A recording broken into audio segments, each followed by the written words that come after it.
Hello, everybody, and welcome back to my Homework 1 reshoot, or refilming, I guess you could say. I'm going to go through this whole problem again, because I guess my camera angles weren't good enough for my professor the first time. I don't know exactly why it's such a big deal, but I guess it is.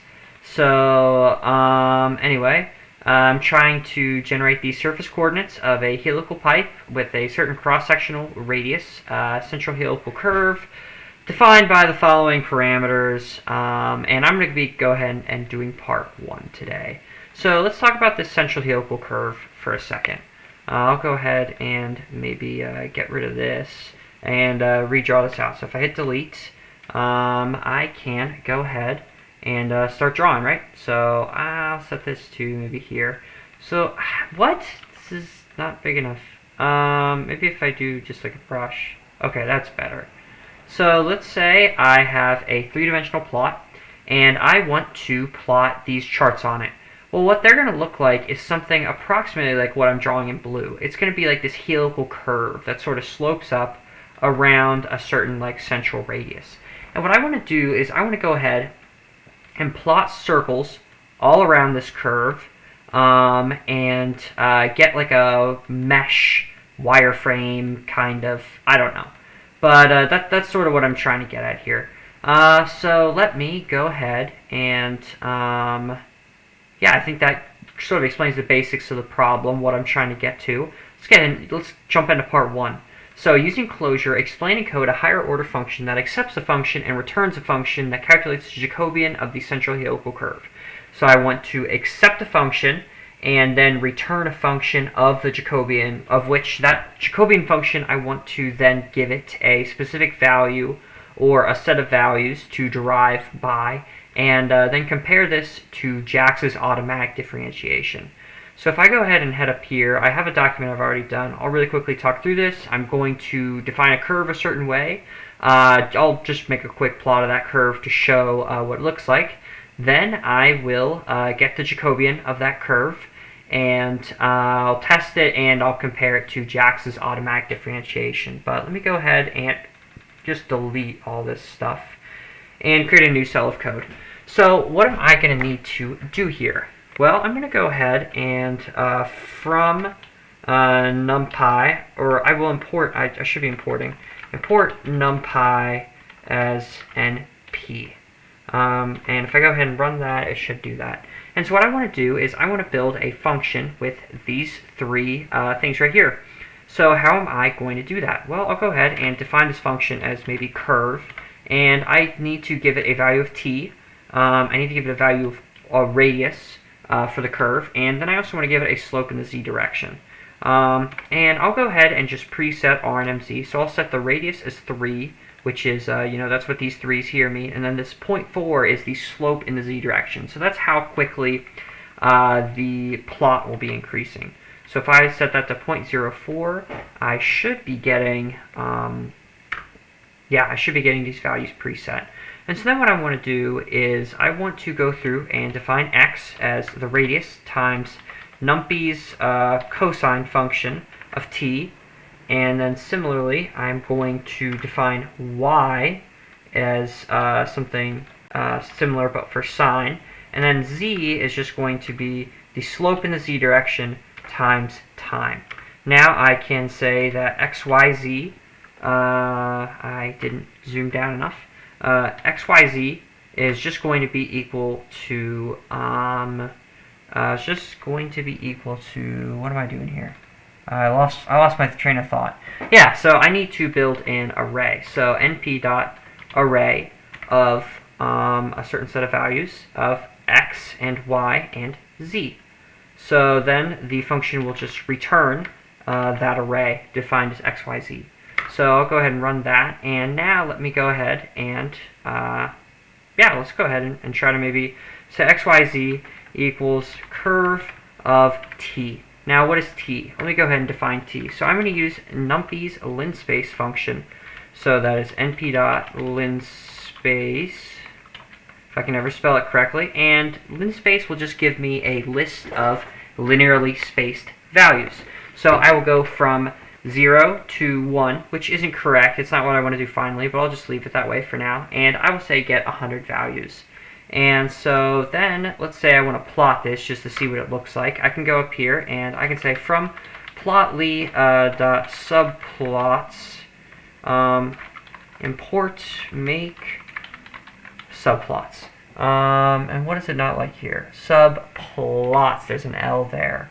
But besides that, I think I got it right. So I can go ahead and run that, and now I can define figure as a subplot. So make subplots, maybe? I think it needs to be an S. And then I will go ahead and, so this defines fig, this variable, as a subplot. And now I'll go ahead and add a scatter plot to fig. So I will add a scatter 3D. This just tells it I want to take fig and add a scatter plot to it. And I will say that the x values in that scatter plot are just from this xyz variable, or I guess it's an array. Yeah, so this xyz array, I will take the first value in that array, or the 0th, and I'll just copy and paste this through just to maybe quicken it up a little bit. But I'll say the y value is going to be the second or firstth, 1th, I don't know. It's kind of confusing how arrays work because you start from 0 when you count them. So I'll just add the x, y, and z values. As you can see, x is the first one, y is the second one, and z is the third one. And we'll go ahead and plot this array. I might change the mode equal to lines. And yeah, I'll go ahead and run that. Ooh, it got mad about a keyword. Oh, it's because I forgot to rename z here. So I'll go ahead and run that, and it takes a minute. But yeah, I'm getting the beginning of a helical curve, but it's not a whole thing. If I go back to this paint file, what we have right here is like this part of the helical curve. And that's because if you look at curve, curve of t is actually what am I looking at? Yeah, so t is t. If you look at here, t is being put into this cosine and sine function, and t is actually a measure of what's the word for it? T is actually in radians. So I need to change this t linspace to be in terms of radians. So the way I can do that is instead of going from 0 to 1, I want to go from 0 to 2 full rotations in radians. 2 full rotations in radians is 4 pi. So I'll use numpy's 5 pi function. And if I go ahead and run that, I should get a full spherical curve. So then going back here, we look in blue, this is what we got. So pretty sweet, right? Well, now I want to go ahead and take the Jacobian of this curve. And this will become important later, and I'll sort of explain it's important for these other functions, these other parts. But let me go ahead and get this Jacobian, right? So I want to define a function that accepts a function and returns a function. So I should go here probably and define get Jack. We'll just call it Jacobian. Jack for short for Jacobian. I want to give it a function, so I'll give it f, which is a function, and then I need to return a function. So within this function, I need to define a new function of the Jacobian. Now this function of the Jacobian is going to be in terms of the value of x you want to evaluate the Jacobian at. It's going to be in terms of dx, which I guess this is already kind of, oh shoot, this is already filled in a little bit. I think it's because I just cleared out all the cells. So let me go ahead and maybe restart runtime. Well, let me restart and run all. I think that'll make it so my password goes away. That was a weird mistake. It only gave me a tiny little hint here, something that I already knew how to do. So I'm not going to restart. But yeah. Yeah, so define Jacobian. So this is the function I want to return. So overall, once I'm at the end of this function, within this, I want to return an array, j, of the Jacobian values. Oh my goodness, I hate it when it does that. I don't know why it does that, but it sometimes does that. So then if I return Jack, this should make it so I Yeah. This should make it so my Jacobian, I'm returning the Jacobian function when I run this get Jacobian function. So yeah, I'm returning a function, essentially. So if I go up here, let's talk about what the Jacobian is for a second. So this is just the Wikipedia page for the Jacobian matrix and determinant. This is saying that if you have a function f, which is a matrices of various functions, so if you have maybe a function of f that is in terms of multiple independent variables and it also has multiple functions within it, you can take the Jacobian, which is a matrix of derivatives at various independent variables and various functions. So we want to go through and horizontally we want to do different independent variables. We want to derive functions relative to different independent variables. And then vertically we want to derive relative to different functions.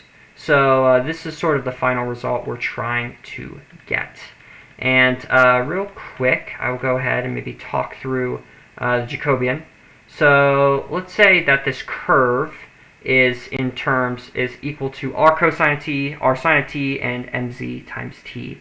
And we want to turn it into the Jacobian. So we would take the derivative, so d over dt, because t is the only independent variable here. The slope and the radius are not changing over the course of the function. And we would take the derivative relative to t for each of the various functions. So it sort of transforms into all this, which is pretty sweet, pretty cool. So with all that in mind, let's start getting into the minutia of programming this. So within this Jacobian function, I need to create j, right? So let me start out by defining j. What is j going to be? Well, j will start out as some sort of blank matrix, and I will fill it in. But what's the size of that matrix? I'll use this np zeros just to sort of define the size. And I need to give it a tuple with a number of rows and then a number of columns. And so what should the number of rows be? And then what should... Oh, no, that's not what I meant to do. Stupid... why does it do that? I just hit enter and it like ruins everything. Yeah, look at that. See? That's so stupid. But anyway, I want to give it a certain number of rows and a certain number of columns. Well, the number of rows of this final like Jacobian matrix is just going to be...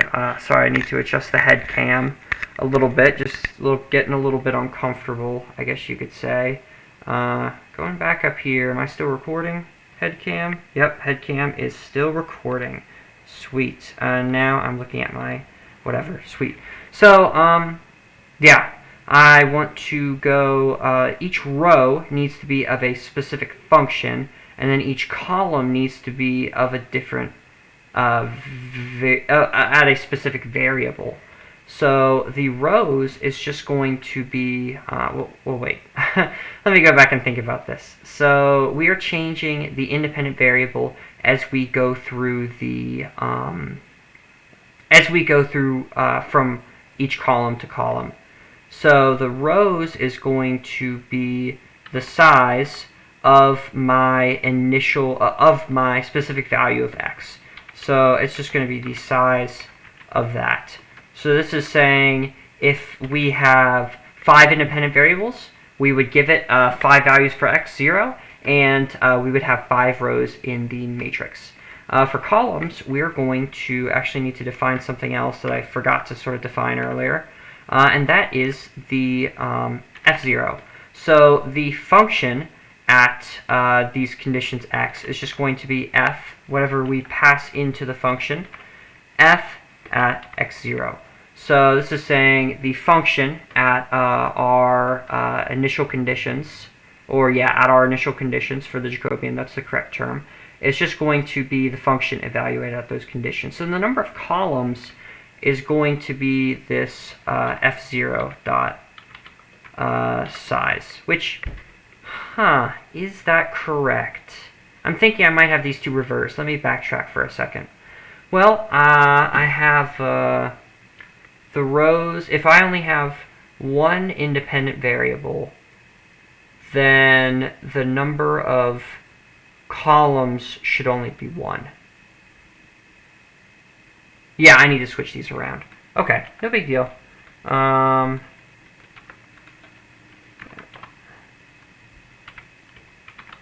Sweet. So yeah, this is saying I need to have the same number of columns as I have independent variables, and I need to have the same number of rows as I have functions, which is exactly what this is showing here. Sweet. So now I have sort of a base for this j defined. Well, I need to go through j and essentially iterate through j, picking out and sort of redefining each sort of whatever like derivative it should be. So how do I even take a derivative? Well, good thing Wikipedia will tell me. In a very basic sense, a derivative is just f of the derivative at a certain point a of a function f. It's just f of a plus a very, very infinitely small value h minus f of a, all divided by that infinitely small value of h. So this is just the slope at any given point along a curve, right? You can see that here. There's a really cool graphic down here.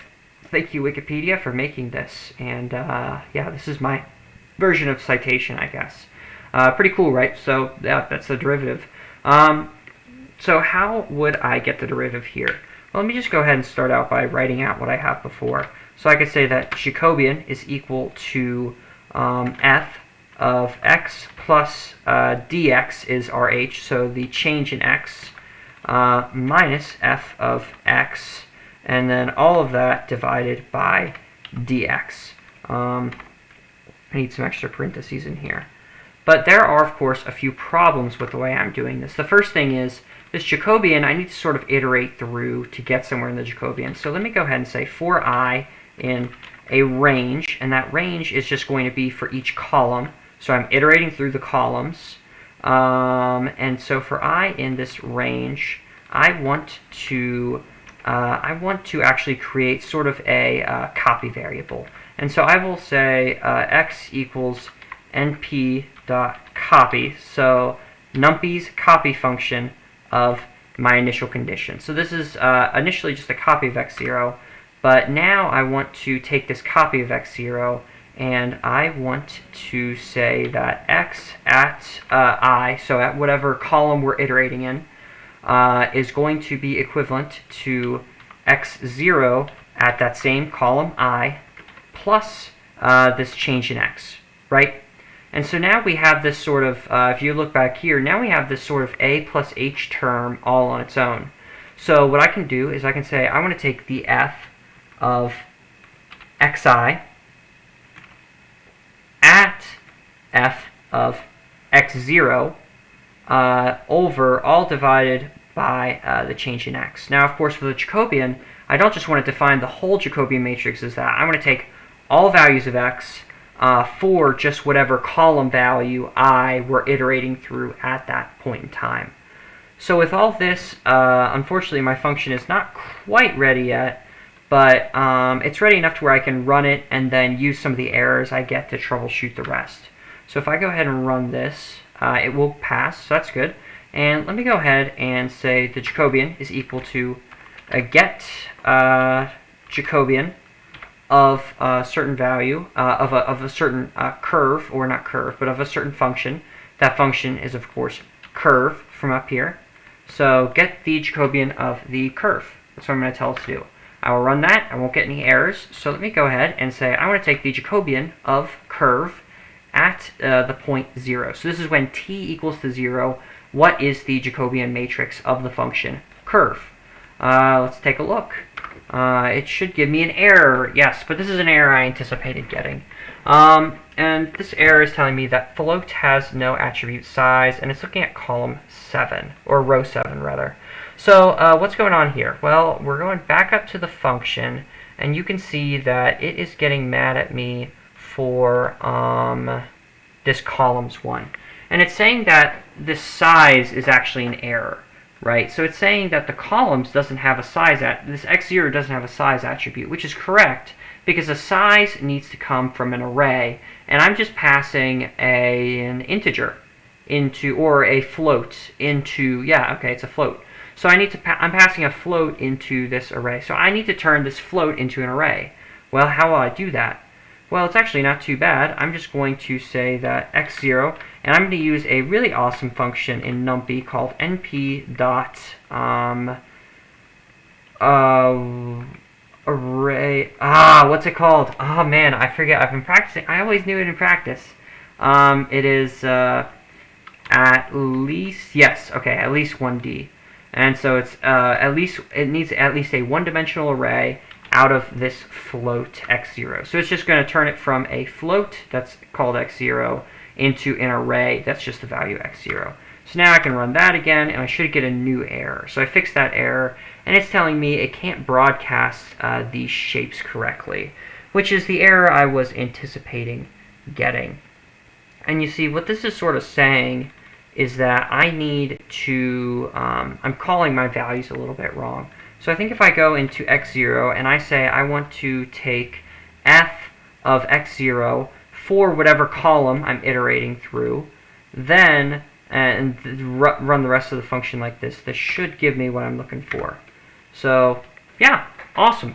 So yeah, this sort of iterates through the columns, and for each column, which is sort of what this x is tracking, I want to append the Jacobian matrix by the derivatives of that column. And yeah, it is returning that function, and then I took the function at the point 0. But I get this array, right, saying 0, when t equals 0, the derivative in the x is 0, the derivative in the y is 3, and the derivative in the z is 0.4. Well, let's think about this. Let's maybe get this graph back up, and let's think about it for a second. When t equals 0, that's right here, it's saying the derivative in the x direction is 0, so it's not changing at all in the x direction. Does that add up? Yeah, the x direction is like this, and the derivative is not changing in that direction. It's all in the y direction, which is what we get here, and then the slope in the z direction is 0.4, which makes sense because if you just take the derivative of t or whatever, right, we got this mzt, just take the derivative of that and you get mz, so slope, right? I didn't need to run that again, but this all makes sense on paper. Let's go ahead and use Jax's Jacobian function. So if I go and say import Jax, run that, and I'm going to go down here and I'm going to say I want to take Jax.Jacobian of a certain function, the curve function. I think it's going to give me an error. Okay, it didn't give me an error, but maybe that was good, maybe that was bad. And I'll go ahead and call this Jax Jacobian is equal to that. And similar to what I did before, I'll just say I want to take the Jax Jacobian at the point t equals 0. Let's see what it gives me. And it gives me a big, long issue, errors, long thing. And the issue, I believe, is tied back to the fact that curve up here is defined by all these NumPy functions. Jax can only work with Jax NumPy function. So if I go ahead and import Jax NumPy as JNP, then I can go into this curve and I can change all the NPs to JNPs and use Jax's NumPy function, which Jax has this built-in version of NumPy. I don't really know what it does, to be honest, but Jax calculates things differently. It can do some computations faster than other programs can. I don't know, something nerdy like that. And sure enough, it returns to me an array. It gets mad at me because I don't have it set up on a CPU. But then it returns to me an array of 0, 3, and 0.4. Well, wait, 0, 3, and 0.4.